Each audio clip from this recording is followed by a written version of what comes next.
My name is Sloan, and this is the night my family made it painfully clear I didn't belong. I walked into my sister's wedding expecting smiles, cameras, and laughter, the usual performance of the good daughter. But the moment I stepped inside, I knew something was wrong. And then I saw it. My seat. Not at the family table, not even in the main hall. It was shoved aside, near the coat racks. At first, I thought it was a mistake, but it wasn't. It was a message. You don't matter. For years, I'd played the part. For years, I tried to belong. But tonight, I chose something different. I parked in front of the five-star ballroom in downtown Chicago. Marble floors, twinkling chandeliers, floral arrangements worth more than my rent. Every detail screamed luxury. Every detail, that is, except for my place in all of it. I smoothed down my navy dress, inhaled deeply, and walked inside. I wasn't here to create a scene. It was Odessa's day. I'd long accepted I wasn't the favorite. I just didn't expect them to humiliate me so publicly. The wedding planner greeted me with a smile too bright, too forced. "Sloan?" She chirped. Calm, controlled. I said, "Sloan Hathaway." Her smile faltered. Flipping the seating chart, her eyes flickered. Petty. Oh, I knew that look. I hated it. "Right here," she said, pointing toward a hallway outside the ballroom.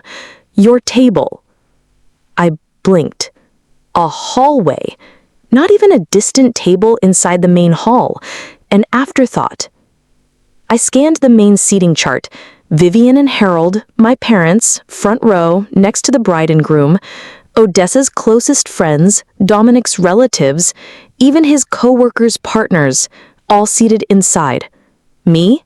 Not a single place. I confronted my mother, voice steady.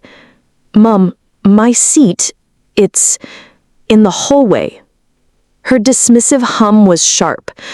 "We had to prioritize immediate family, Sloan. You understand." I blinked.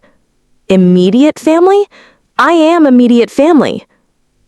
Odessa smirked, her smirk a cold confirmation of what I already knew. The sting hit harder than expected. Every laugh from inside the ballroom, every clinking glass, reminded me I was here, but not truly present.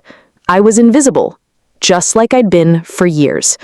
I looked down at the place card in my hand. Slowly, deliberately, I set it on the tray. If they thought I'd accept being shoved aside, they didn't know me at all. I pressed my back against the cold hallway wall, fingers clutching my dress. Music and laughter spilled from the ballroom, a life I had never been part of. A humiliation, yes, but familiar, like an old wound reopened. 3 years ago, I found my mother's private notebook, every page dedicated to Odessa.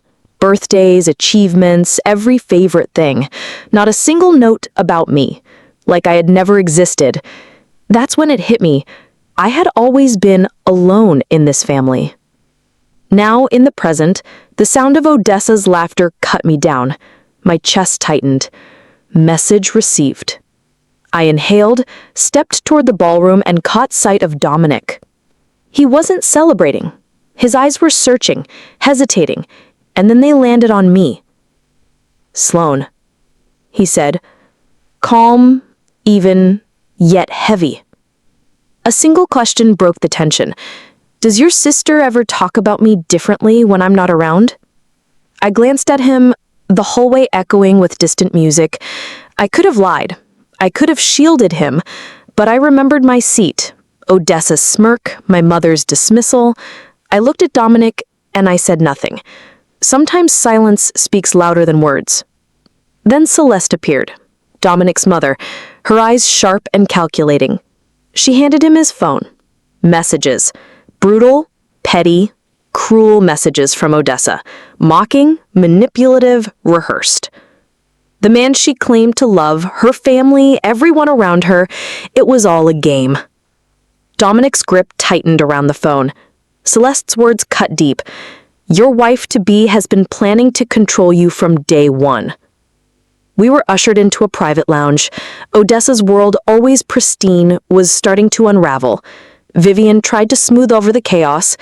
She said, "It's family tension." Voice trembling. "No," Celeste replied, icy. "This isn't tension. This is revelation." Harold, my father, spoke for the first time.